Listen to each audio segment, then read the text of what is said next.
ನಮಸ್ಕಾರ ಫ್ರೆಂಡ್ಸ್. ಇವಾಗಿನ ವಿಷಯದಲ್ಲಿ ನಾನು ಏನು ಹೇಳೋಕ್ಕೆ ಬಂದಿದ್ದೀನಿ ಅಂತಂದರೆ, ನಿಮಗೆ ಒಂದು ವಿಷಯನ ತಿಳಿಸೋಕೆ ಬಂದಿದ್ದೀನಿ. ಏನಪ್ಪ ಅದು ಅಂತಂದರೆ, ಯೂಟ್ಯೂಬಲ್ಲಿ ನೀವು ಸಬ್ಸ್ಕ್ರೈಬರ್ಸ್ನ ಹೇಗೆ ಡೆವಲಪ್ ಮಾಡಬೇಕು ಅನ್ನೋದು ಇವತ್ತಿನ ಒಂದು ವಿಷಯದಲ್ಲಿ ನಾನು ನಿಮಗೆ ತಿಳಿಸ್ಕೊಡ್ತೀನಿ. ಮೊದಲನೇದಾಗಿ ನೀವು ಯೂಟ್ಯೂಬ್ನ ಕ್ರಿಯೇಟ್ ಮಾಡಿದ್ದಾದಮೇಲೆ ನಿಮಗೆ ವೀಡಿಯೋಸಿಗೆ ಬಂದರೆ ನಿಮಗೆ ಈ ರೀತಿ ನೀವು ಹೊಸದಾಗಿ ನಿಮ್ಮದೇ ಆದಂಥ ಒಂದು ನಿಮ್ಮದೇ ಆದಂಥ ಒಂದು ಸ್ವಂತ ವೀಡಿಯೋಗಳನ್ನು ಅಪ್ಲೋಡ್ ಮಾಡಬೇಕು. ಅಪ್ಲೋಡ್ ಮಾಡೋದ್ರ ಜೊತೆಗೆ ಈ ಥರ ಥಂಬ್ನೇಲ್ನ ಕ್ರಿಯೇಟ್ ಮಾಡಬೇಕು. ಥಂಬ್ನೇಲ್ನ ಕ್ರಿಯೇಟ್ ಮಾಡಿ ಜೊತೆಗೆ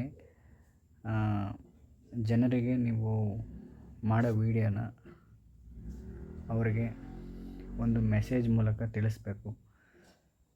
ಅದಾದಮೇಲೆ ಅವರು ನೋಡುವಂಥ ಒಂದು ವೀಡಿಯೋಗಳು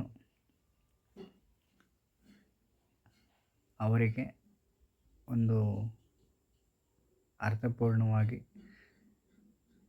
ತಿಳ್ಕೊಂಡಂಗೆ ಇರಬೇಕದು. ಅದಾದಮೇಲೆ ಹೊಸ ವೀಡಿಯೋಗಳನ್ನು ಆದಷ್ಟು ಅಪ್ಲೋಡ್ ಮಾಡೋಕ್ಕೆ ಟ್ರೈ ಮಾಡಿ. ನಿಮ್ಮ ಒಂದು ಪ್ರೊಫೈಲ್ ಚಾನಲನ್ನು ಈ ರೀತಿ ಕ್ರಿಯೇಟ್ ಮಾಡಿ ಮತ್ತು ಈ ರೀತಿ ನಿಮಗೆ ಇಷ್ಟವಾದಂಥ ಒಂದು ಹೆಸರನ್ನು ಕೊಡಿ. ಹಾಗೂ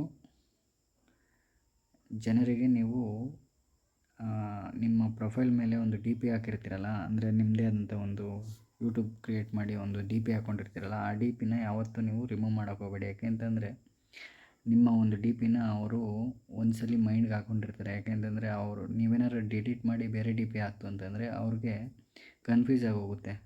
ಆಮೇಲೆ ಇನ್ನೊಂದೇನಪ್ಪ ಅಂತಂದರೆ, ನೀವು ಆದಷ್ಟು ವೀಡಿಯೋಗಳನ್ನ